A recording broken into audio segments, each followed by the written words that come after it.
Hello everyone. The title of today's lecture is Specific Heat. The unit of specific heat is kilojoules per kg per Kelvin, or also it is having the unit kilojoules per kg per degree Celsius, and it is denoted by C. Since it is a specific property, so we generally denote by small letter C.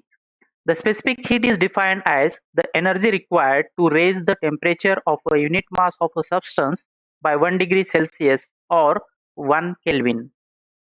Let us consider the 1 kg of mass, this 1 kg of mass of any substance. The temperature of this 1 kg of mass is to be increased by 1 degree Celsius. So in order to increase this temperature by 1 degree Celsius of 1 kg of mass, how much energy is required? Let us say 5 kilojoules energy is required. So in this case, we can say that the specific heat of this substance is 5 kilojoules per kg per degree Celsius. So different substance will have the different specific heat. In general, this energy depends on how the process is executed. In thermodynamics, we are interested in two kinds of specific heats. The first, specific heat at constant volume, denoted by Cv, and second, the specific heat at constant pressure, Cp. Let us understand the specific heat at constant volume, Cv. Physically, the specific heat at constant volume Cv can be viewed as the energy required to raise the temperature of the unit mass of a substance by 1 degree Celsius or 1 Kelvin, as the volume is maintained constant. So here constant is that volume should be maintained constant while transferring the heat. So first law of thermodynamics on unit mass basis is expressed as delta E in, that is energy in, minus delta E out. Delta represents here the small amount of energy going out of the system, is equal to du, means change in internal energy of the system, that is on the mass basis, that is kilojoules per kg. This is the energy balance equation. Now the left hand side of this equation represents the net amount of energy transferred to the system, because this we have considered a positive and this is negative, so net energy will be transferred. Since this du, suppose if you consider positive, so net amount of energy will be transferred to the system from 1 kg of a substance. From the definition of Cv, this energy must be equal to Cv dt. Since we have defined this Cv, so unit of this is kilojoules per kg per Kelvin. So for per degree Celsius rise, the Cv amount of energy is required. For small increase in, that is dt, so Cv dt, that is kilojoules per kg on the mass basis. So where dt is the differential change in temperature. Thus this du is equal to, this is nothing but the Cv into dt. So if you keep the units of individual quantities here, Cv and dt, so this Kelvin gets cancelled, so you will get the kilojoules per kg. Means the Cv dt represents the amount of energy per unit mass. So that is nothing but the change in internal energy according to first law of thermodynamics. Now the Cv dt is equal to du at constant volume, or we can write down this Cv is equal to dabba u by dabba t when volume is kept constant. So whenever there is a variation of one variable, that is u, with respect to temperature while keeping the volume constant, so we can represent like this in partial derivative, that dabba u by dabba t when volume is kept constant. So if, let us consider, suppose volume is kept constant and the heat is transferred to this system, and the mass of system is considered 1 kg, and temperature increases by 1 degree Celsius. In that case, suppose 3.12 kilojoules amount of energy is required. So this CV is the specific heat at constant volume is equal to 3.12 kilojoules per kg per degree Celsius. Now the specific heat at constant pressure Cp. So here when we consider the specific heat at constant pressure Cp, the pressure is constant, so it is allowed to expand. Since pressure is constant, so the volume is increases or decreases. So since heat is supplied during this process, so the because of that heat supplied, the heat is utilized to move this piston in upward directions. So by some distance, suppose let us say state 1 to state 2. So this is the final state. So whatever the energy is supplied, so that is utilized for two purpose. First, to increase the temperature by 1 degree Celsius, and the remaining heat is utilized to expand the gases or to move the piston from this position to this position, that is state 1 to state 2. So definitely some more amount of energy is required. So specific heat at a constant pressure is the amount of energy required to raise the temperature of unit mass of substance by 1 degree Celsius when pressure is kept constant. Now, if you apply the energy balance equation, that is delta E in minus delta E out is equal to du from the first law of thermodynamics.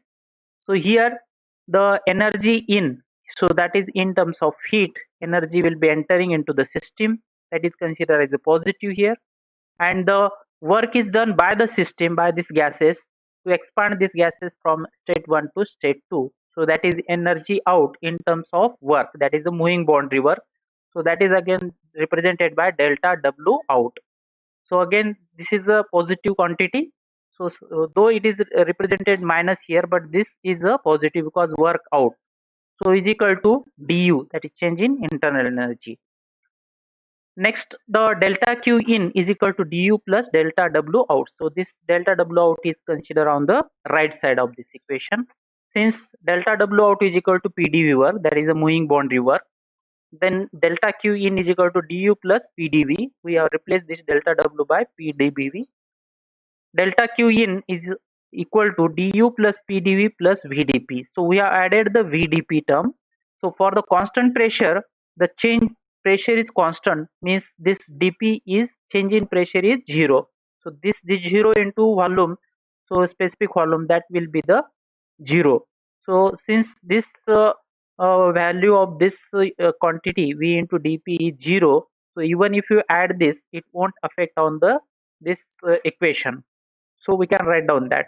So is equal to, this is also equal to du, this as it is, and this is nothing but the differentiation of PV.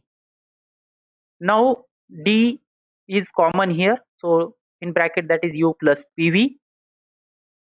Delta Q in is equal to dH. So this bracket term u plus PV is nothing but the enthalpy, that is specific enthalpy, since H is equal to u plus PV. So whatever the energy is supplied, that is delta Q, so that is utilized to increase the enthalpy of the system when the pressure is kept constant. So we can write on this, but delta Q in is equal to Cp dt, which we have explained earlier, that is for the constant volume process. So delta Q, the similarly here delta Q in is equal to Cp dt as per the definition. So therefore Cp dt is equal to dH. Now the Cp is equal to dA by H by dA by T at constant pressure P. Now the Cp is, what is the correlation or relation between Cp and Cv? As we know that the some more amount of energy is required to expand the to do the work on the surrounding by this piston. So always the Cp is greater than Cv, because the specific heat at constant pressure Cp is always greater than Cv, because at constant pressure the system is allowed to expand, and the energy for this expansion work must also be supplied to the systems. So apart from the increasing the temperature, some energy is used to in the lift the piston from state 1 to state 2, that is to do the moving boundary work. So always Cp is greater than Cv. Now the specific heat relation of ideal gases. for ideal gas, you know that PV is equal to RT. This is applicable for ideal gas. Now H is equal to U plus PV as per the definition. So this for the ideal gas, PV is equal to RT. If you replace that, so it becomes H is equal to U plus RT. A special relation between Cp and Cv for ideal gases can be obtained by differentiating the relation H is equal to U plus RT, which yields, after differentiating, this H is dH, U is du, differentiation of RT is R is constant, so differentiation of T is dt. So we'll get this relation, and the replacing dH by Cp dt, because just we have proved that dH is nothing but Cp dt, and this du is nothing but Cv dt, and dividing the resulting expression by dt, we obtain that is Cp is equal to Cv plus R, or we can say Cp minus Cv is equal to R, that is unit is kilojoules per kg per Kelvin. Now the du is equal to Cv dt. So the Cv is function of temperature. If you know the relation between Cv and temperature, so if you want to find out total change in internal energy, we have to integrate this equation. So this is for small change in temperature. So this much is the change in internal energy. For a total change in internal energy, we have to integrate, that is U2 minus U1 is equal to CVT, that is dt. So from state 1 to state 2.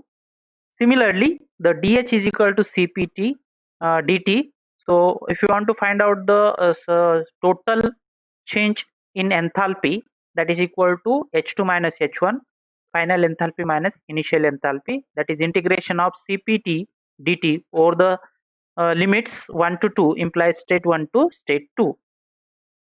So we'll stop here. Thank you.